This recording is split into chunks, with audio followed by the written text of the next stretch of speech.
This week on the Digital Marketing Scoop, we're talking about how you can increase your Google rankings by boosting your site speed.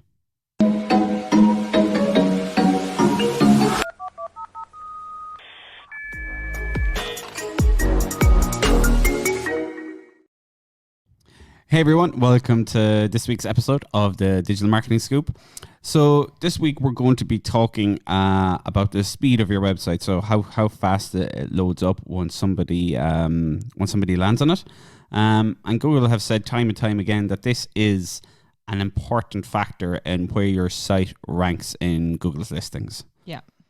Now, the speed of your website is not only important for your Google rankings. It's also, if someone, especially if you have an e-commerce site and your site is slow, you're going to be providing a terrible experience to someone. Chances are they're not going to process the whole way through the checkout. If the site is really slow, it's just not a nice user experience. There's some crazy statistics around the bounce rates. I mean, if your website is falling between, now the dream is less than 1 second, but that's really hard. Realistically, if you're 3 seconds or less, you're doing pretty good in fairness. But from 1 to 3 seconds, the likelihood of a bounce is increased by 32%.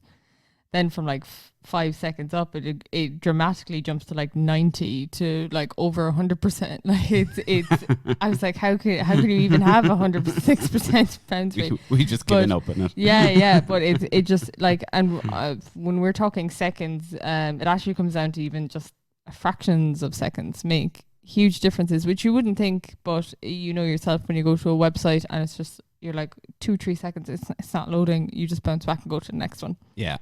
So look, what we'll discuss today basically will be mostly around WordPress websites, because that's what we work on here.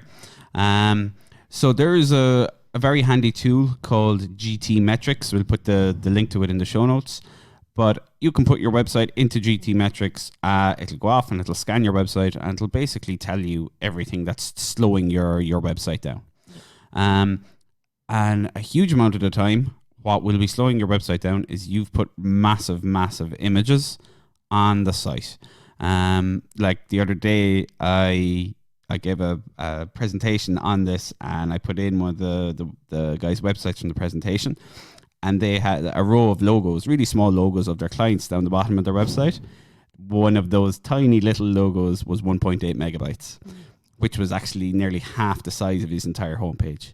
So that's going to cause a huge slowdown on his website, and it's just because somebody uploaded the logo, but they didn't reduce the size of the image. Yeah, and that's such a good example of such a quick win for someone. Very quick win. Yeah. You could instantly see an improvement in the user experience, potentially in your rankings as well. Yeah. Yeah, absolutely. I mean, it's especially on mobile. If you're on data, you're not on Wi-Fi. Yeah. The site speed is just so crucial. Yeah, and a lot of times, well, if you say you're doing, you're focusing in on images, and you already have a website with hundreds of images, there's a tool you can use a plugin called Smush It, and it'll just crawl the website and completely compress your images. I would highly recommend paying for the paid feature on that if you're just doing it as a once-off and then keep going from there, kind of a thing. But a lot of the tools you use online will say if you upload an image to be compressed, it might say compress it from 2 megs down to 500 gigabytes. That's still not it's enough. Still huge. Yeah, half a megabyte is an absolutely colossal image size. Yeah, so try get them at least under 100, if not like less. And it depends where you're using them as well. Like if you've a massive, we'll say in your homepage, big feature image. Obviously, that's going to be much larger than if you have a tiny little logo of your clients at the bottom. I mean, your tiny little logo can just be a few kilobits. Yeah. So it's important to keep that in perspective as well. But the easy wins, we'll say, from a site speed and from an SEO point of view, are to put your site into GTmetrix. It will spit back at you the big images basically there are on your website, and you can go ahead and use, as you say, something like WP Smush, or you can pop them into Photoshop. There's loads of different ways to reduce the image size, but if you're on WordPress, WP Smush is one way to do it.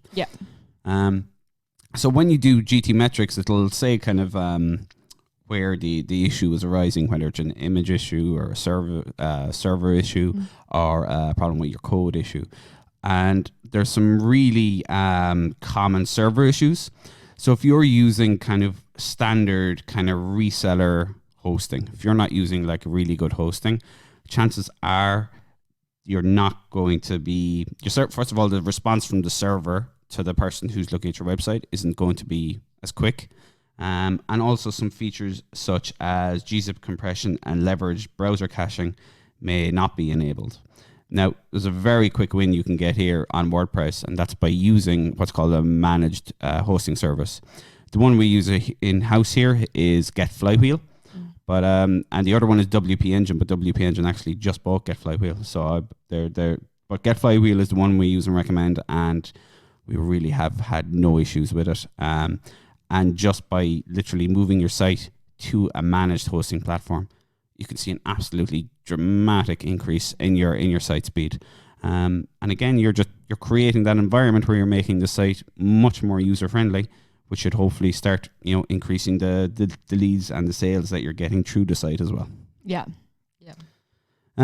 So really, look, that's it's good. It's a quick podcast today. It's just to say, I suppose, look, site speed is extremely important from your user's experience, but it's also important from Google's point of view, because user experience is becoming such a massive part of search engine optimization. But it's a major ranking factor. It's one that's often overlooked. Yeah. So, throw your site into GTmetrix, see what comes back at you. If there's any major issues or any major things slowing down your website, could be very well worth your while to get those sorted, because you could see a dramatic increase in things like rankings and conversions. Yeah. And the important thing is, like, this podcast is more about the quick wins that you can do when you pop into GTmetrix and you see a big long list of things that some of it is just, it's intense. But I mean, the images, little things like your server, even small things that you can do and go in and just kind of say, oh, look, all of these plugins I have are outdated on the website. Yeah. Maybe I should contact them, see if they're updating them, or just look for a better alternative. These are little things that you can do, because you can log in and do these things like the images. But if there's bigger issues, definitely flag them with your developer or whoever does your website. Yeah. Brilliant. That has been this week's episode of the Digital Marketing Scoop.